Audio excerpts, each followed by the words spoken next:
Jesus was the master teacher. He always knew what to teach. He always knew what to say. But Jesus also sometimes knew what not to say. In John chapter 7, verse 46, we read that the soldiers who had been dispatched by the enemies of Jesus to arrest him came back without Jesus. When they were asked by the Pharisees why they didn't have him, their response was, "Never a man spoke like this." Well, you keep reading in the Gospel of John and you come to chapter 8. And in chapter 8, Jesus is confronted with some of his enemies once again, who bring to him a woman caught in adultery.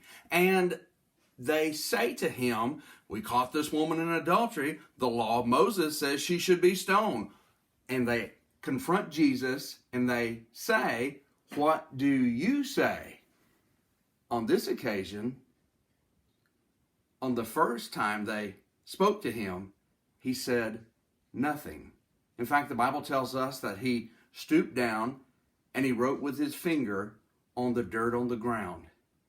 Now, he would speak a little later and he would convict the hearts and the consciences of those people, but initially he said nothing because he knew that these people wouldn't listen, and he knew that these people needed to hear something eventually that would convict them, not so much because of what he said, but because of who they were, and they would see who they really were because of Jesus.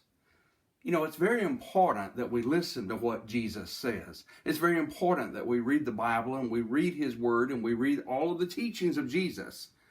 But sometimes it's also important that we listen to his silence.